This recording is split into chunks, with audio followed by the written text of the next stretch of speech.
프랑스에 가면은 칼레라는 시가 있는데 그 시청 앞에 6명의 그 검게 녹슨 조각상이 있습니다.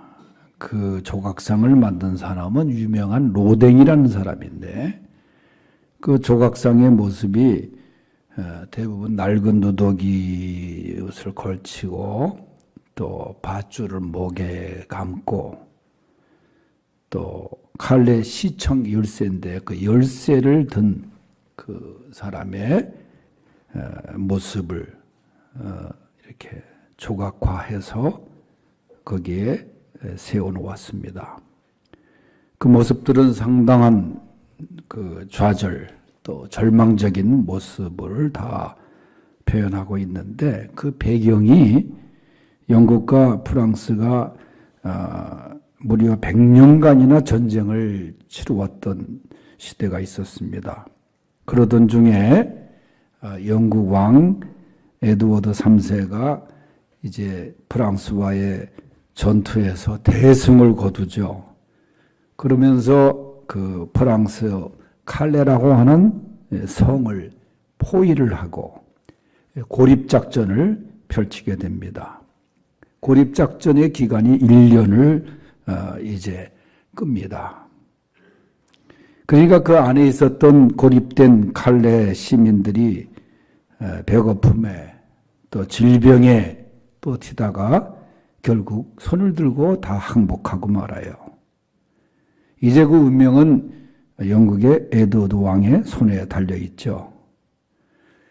그런 가운데서 이 왕의 부인, 영국 왕의 부인이 그때 임신 중이었었는데 남편에게 그런 간청을 해요. 제발 피를 묻히지 말라. 약탈, 살인을 하지 말라. 간청을 합니다.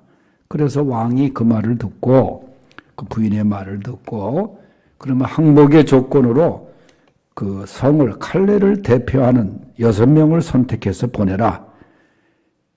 그러면 6명을 처형을 하고 나머지 시민들의 생명은 내가 보장하겠다. 그렇게 얘기를 해요. 그러니까 이 6명을 이제 선택해서 칼레 시민들 중에 6명이 선택돼서 이제 죽는 거죠, 이제. 대신 죽는 거죠.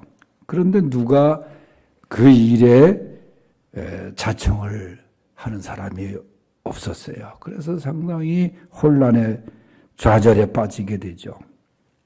근데 놀라운 것은 그때 한 사람이 먼저 손을 들고 나옵니다. 그 사람이 누구냐 하면은 와이슈타체 피에로라고 하는 사람인데 그 칼레에서 가장 부자입니다. 제일 돈 많은 사람이에요. 이 사람이 조용히 앞으로 나옵니다. 그러면서 그가 하는 말이 자, 용감한 칼레 시민들이여 나오라! 그렇게 외칩니다. 그렇게 외치자 그 당시 칼레의 시장이 두 번째로 나와요. 시장이. 그리고 시장의 아들이 나옵니다. 그리고 지도자들이 따라서 나와요. 다 그 사람들의 공통점이 그 칼레 그 성의 지도자고 부유한 귀족들이었습니다. 그리고 그 다음날 이 6명이 교수대 앞으로 끌려나가요. 자신들의 죽음으로 이 시민들의 생명을 구하기 위한 그 고난의 길입니다. 희생의 길입니다. 그 얼마나 어려운 선택입니까? 이 소식을 들은 에드워드 왕이 교수형을 멈춰라 명령을 내려요. 그리고 동시에 1년 가까이 당한 굶주림 속에 질병 속에 있었던 그 성 안에 있는 사람들도 다 해방과 자유를 얻습니다. 이때 이 일을 학자들은 역사가들은 전쟁에서는 영국이 승리했지만 그 순간은 칼레 시민들의 승리라 그렇게 얘기를 해요. 그러니까 오늘날 가진 자, 지도자들의 도덕적 명예와 책임을 말하는 소위 노블레스 오블리주라고 하는 그 말, 이 말을 떠올리게 하는 아주 감동적인 이야기입니다. 가진 자들, 권력 있는 자들, 사실 모범적으로 우선적으로. 그런데 이것이 잘 오늘날 우리나라도 마찬가지지만 그게 잘 이루어지질 않고 있죠. 이게 하나의 지금 그 칼레시의 광장에 있는 그 조각상의 유래입니다. 우리가 믿음의 길을 걷는다 할 때 이 고난의 길을 걷게 될 때 우리가 그 길을 정말 기꺼이 걸어갈 수 있겠는가. 사실 주님께서 이번 주간에 고난당하시고 십자가의 길을 가지 않습니까? 죽음의 길을 가지 않습니까? 오늘 말씀에 보면은 그리스도의 고난에 참여하는 자가 된 것 같이 그런 말씀이 나와요. 그 사도 바울은 우리에게 그리스도의 고난에 참여하라. 디모데서에서는 바울이 복음과 함께 고난을 받아라 그런 말씀으로 또 고난을 받으라고 그렇게 얘기를 해요. 우리가 항상 말씀드리지만 이 믿음의 길을 걸으면서 우리가 정말 장미꽃밭으로만 가는 게 아니잖아요. 고난도 있고 가시밭길도 있고 눈물의 길도 있고 그런 거 아닙니까? 사실 신앙생활 하면서 이 고난의 문제 참 될 수 있으면 피하고 싶고 나에게는 정말 이 기쁨의 길만 아까 말씀드린 대로 그 행복한 길만 장미꽃밭으로만 걸어가는 뭐 장미도 가시가 있습니다만은 그렇게 걸었으면 얼마나 좋겠습니까만은 이 고난은 신앙생활에 어떻게 보면은 가장 가까이서 다가오는 그런 문제인 것 같습니다. 성경은 고난에 대해서 또 많은 믿음의 사람들이 당한 이야기들을 말씀해 주고 있어요. 히브리서 12장 6절에 보면은 하나님은 사랑의 채찍으로 우리에게 고난을 주신다. 우리를 너무 사랑하시는 주님, 잘못된 길로 가고 그래서 그릇된 길로 갈 때에 하나님은 놔두시질 않고 우리에게 고난을 통해서 깨닫게 하시고 바른 길로 인도하신다. 그 방법은 여러 가지로 다양하게 우리를 인도하시죠. 때로는 육신의 질병으로 사업의 어려움으로 인간관계의 여러 가지 어려움을 통해서 우리를 바르게 인도하시기도 하십니다. 그때 깨닫죠. 우리가 하나님이 나를 이렇게 인도하셨구나. 내가 잘못된 길로 가고 있을 때도 무관심하신 하나님이라면 우리는 참 불행한 사람이 되는 거 아니겠어요? 자식이 잘못된 길로 가는데도 부모가 방관하고 있다면 그 자식은 불행한 자식이 되는 거예요. 우리가 때때로 당하는 이 고난의 문제가 하나님이 나를 사랑하시기 때문이다. 그런 것을 우리가 기억할 수 있어야 돼요. 또 하나님은 하나님이 하시고자 하는 일을 나타내기 위해서 고난이 온다. 성경은 말합니다. 요한복음 9장에 보면은 태어나면서부터 앞을 보지 못하는 사람이 나옵니다. 예수님께 제자들이 물어요. 선생님이 이 사람이 이렇게 된 것은 누구의 죄 때문입니까? 자신입니까? 부모의 죄 때문입니까? 이 제자들의 질문이 잘못된 거예요. 왜 눈먼 원인을 죄에서부터 얘기하느냐? 예수님은 이 사람의 죄도 부모의 죄도 아니라 그에게서 하나님이 하시는 일을 나타내고자 하심이라 그렇게 얘기했어요. 하나님의 영광을 위해서 우리에게 고난이 온다는 거예요. 욥기 23장 10절에 보면은 연단시키기 위한 고난을 또 말합니다. 나의 가는 길을 오직 그가 아시나니 그가 나를 단련하신 후에는 내가 정금같이 나오리라. 나에게 주어지는 고난이 죄값도 아니라 나를 단련하시기 위한 그런 정금 같은 믿음을 얻기 위한. 여러분, 우리가 아무리 훌륭한 자질이 있다고 할지라도 연단이 없이는 성숙한 인간이 되기 어렵다는 거예요. 한마디로 고생을 모르는 사람은 고생하는 사람을 사실 이해하지 못하죠. 모세가 그 종살이하던 이스라엘 백성들을 인도하기 위해서는 그가 애굽의 교육도 참고가 됐지만은 그는 40의 광야로 나가서 80이 될 때까지 하나님의 특별한 훈련을 광야에서 받습니다. 거친 광야에서. 그래서 거대한 권력 바로를 이길 수 있었던 거예요. 성도 여러분, 나에게 닥치는 고난은 나를 특별히 훈련시키기 위해서 하나님의 나를 더 큰 그릇으로 만드시기 위한 것임을 여러분 믿을 수 있기를 바랍니다. 오늘 본문을 기록한 사도 바울도 엄청난 고난의 길을 걸었던 사람입니다. 그런 출발부터가 그랬어요. 우리가 잘 알듯이 바울은 다메섹으로 가는 길에 빛으로 오신 예수님을 만납니다. 그때 눈이 멀었어요. 그래서 그는 그 이후에 심한 안질로 고통을 받습니다. 그가 아나니아에게 가서 안수기도를 받을 때도 들리는 음성이 아나니아가 그를 거부하고 두려워할 때 기도해줘라, 안수하라. 그가 나를 위하여 얼마나 큰 해를, 고통을, 고난을 받아야 할 것을 내가 그에게 보이리라. 그런 음성이 들려요. 그러니까 그 음성은 얼마나 부담스러운 그 말씀입니까? 얼마나 큰 고난을 받아야 할 것을 내가 그에게 보이리라. 그러니까 고통을 보면서 바울은 주의 종의 길을 걸어간 사람이에요. 육체의 가시도 심했습니다.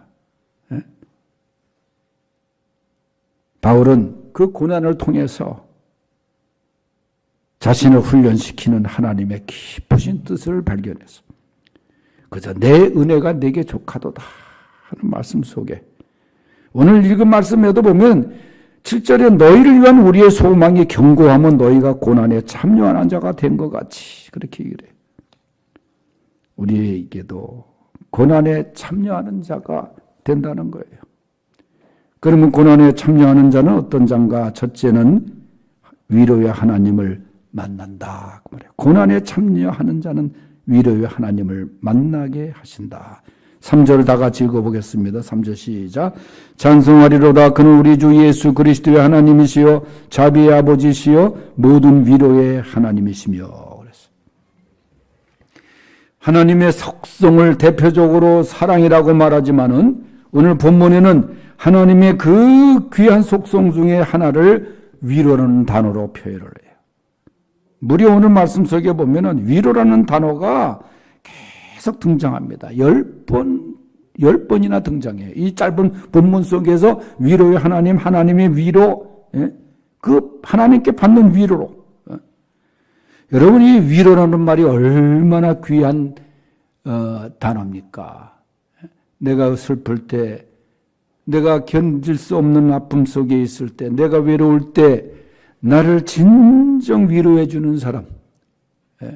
우리가 위로를 받는다 할 때 우리가 그거 얼마나 그게 큰 정말 우리에게 그 위안이 되고 그렇습니까? 그런데 오늘 말씀에 보면은 하나님의 위로가 고난에 참여하는 자에게 함께 한다는 거예요. 너 힘들지? 하나님의 손길이 하나님의 눈물을 씻겨주심이 함께 한다는 거예요. 사람의 위로도 위로가 돼요, 때때로. 그러나 그것은 일순간이에요. 오래가질 못해요. 하나님의 위로가 진정한 위로인 것이에요. 하나님께서 위로해 주실 때 그게 정말 진정한 위로가 되는 거예요.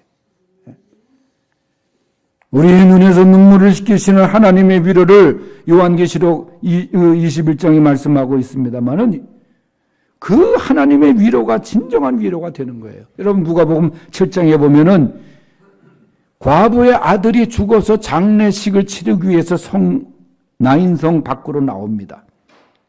얼마나 기가 막혀요, 여러분. 남편도 없이 아들 하나 키웠는데 아들이 죽었어요. 병들어 죽었어요. 그 뒤에 오늘 어머니의 그 모습이 얼마나 처절합니까? 그때 생명의 주인이신 주님이 나인성으로 들어가다 그 장면을 보게 돼요. 그리고 울지 말라 하시고 관에다 손을 대시고 청년아 내가 네게 말하노니 일어나라 하니까 그 청년이 일어나 앉았다. 그런 말씀이 있어요. 주님의 진정한 위로가 되는 거예요. 동네 사람들의 위로가 얼마나 많았겠어요. 그러나 우리 주님이 위로가 진정한 위로가 되는 거예요. 근본적인 문제가 해결되는 거예요. 네? 우리는 고난당할 때 고난의 현상만 바라보지 말고 위로의 하나님의 손길을 바라볼 수 있는 믿음의 눈을 지닐 수 있기를 바랍니다. 예? 사랑하는 자식이 아프고 병들 때 부모의 마음이 더 한 것처럼 성도가 고난당할 때, 고난에 참여할 때 하나님의 손길이 더욱 가까우심을 믿으시기 바랍니다. 두 번째, 고난에 참여하면서 고난당하는 자를 위로하는 위로자로 삼으신다는 거예요. 고난에 참여하는 자를 본문 4절 말씀에 보면은 우리의 모든 환난 중에서 우리를 위로하사 우리로 하여금 하나님께 받는 위로로서 모든 환난 중에 있는 자들을 능히 위로하게 하시는 이시로다 그랬어요. 하나님께 위로받는 자들이 위로받을 자들을 위로할 수 있다는 거예요. 왜? 내가 하나님께 위로를 받았기 때문에, 그 하나님의 위로를 알기 때문에, 내가 경험했기 때문에 그 위로를 근거로 위로가 필요한 사람들에게 가서 위로하라. 그것이 하나님께서 우리에게 주시는 명하심입니다. 하나님의 은혜를 입었다면 그 은혜를 가서 나눠라, 전하라.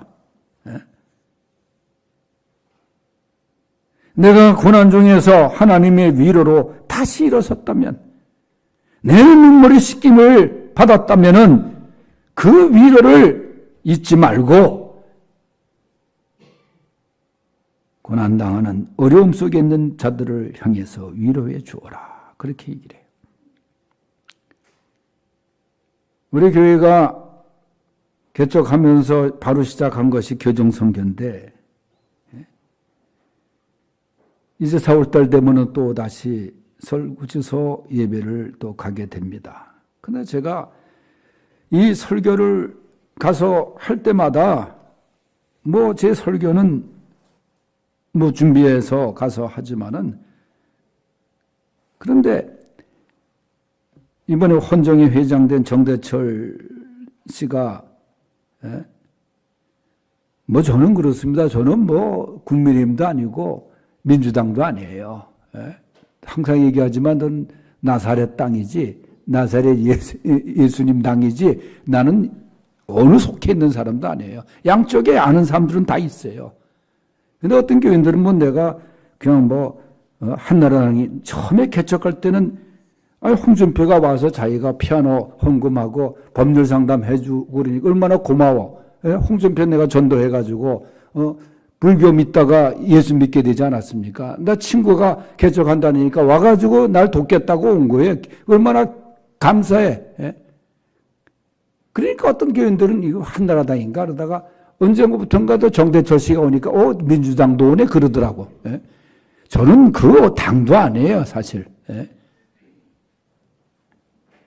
당비도 당비는 내가 우리 이상배장은 또 한 번 낸 적이 있죠. 그래서 참 김진표 의장이 우리 또 서클 선배거든요. YFC. 우리 어머니 때 그 국회의장이 여러분들 그 바쁜 중에도 그 다음날 외국 가는데도 문상하러 왔더라고요. 얼마나 고마운지. 와서 기도해주고 가고 말이죠. 제가 얘기하고자 하는 것은 이렇게 이제 뭐 정치인들이 예수 믿고 그 다음에 이제 그런데 정대철 박사가 꼭 같이 따라오길 원해요. 교도소 선교. 왜냐? 자기가 감옥에 있었으니까 감옥에 갇힌 사람의 그 아픔을 누구보다도 더 알잖아요. 그러니까 이 양반이 저는 여러분들 선배입니다. 그 한마디면 다 끝나요. 그 선배라서 학교 선배가 아니라 여기 이 말하는 국립의왕대학의 선배라는 거예요. 나라에서 세워준 밥도 주고 재워주는 거 거기 선배라는 거야 자기가. 그러니까 누구보다도 여러분의 그 아픔을 그거 안다는 거예요. 그렇지 않겠습니까 진짜. 그러면 끝나는 거예요.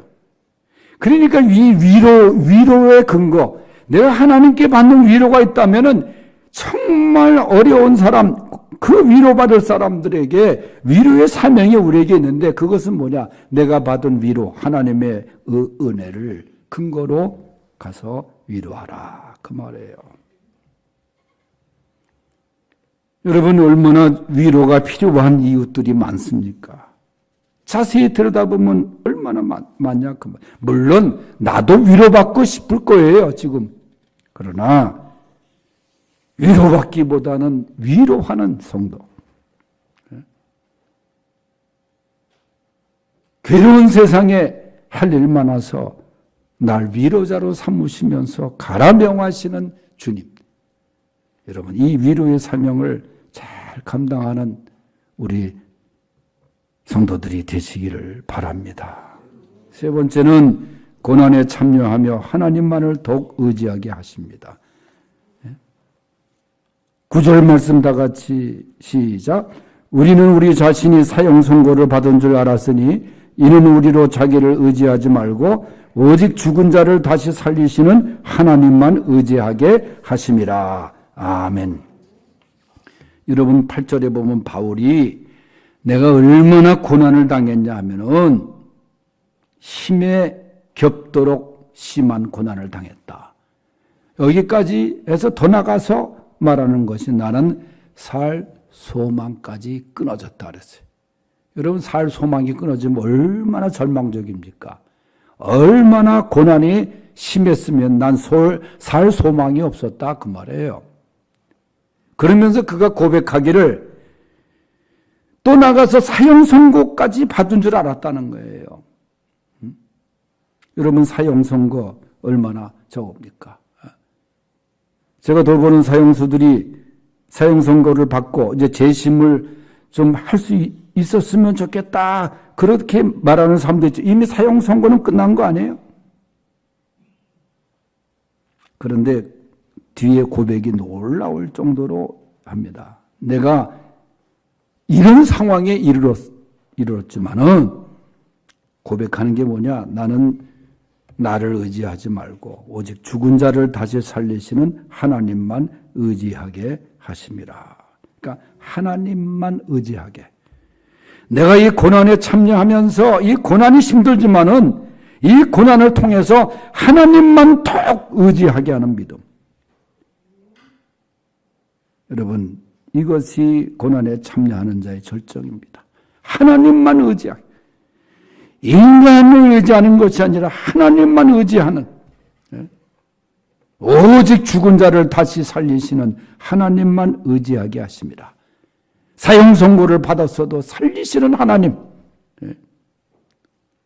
하나님만 의지하는 믿음, 고난 가운데 하나님만 더욱 의지하는 그런 믿음의 성도들이 될 수 있기를 바랍니다. 기도하겠습니다. 하나님 아버지 감사합니다. 우리 모두 고난에 참여하면서도 그저 하나님만 의지하고 또 위로의 하나님을 경험하며 무엇보다 고난 당하는 자들을 위로하는 위로자로 삼으시는 하나님의 그 귀한 사명 잘 감당할 수 있도록 주님 은혜 주시옵소서. 예수님의 이름으로 기도드리옵나이다. 아멘.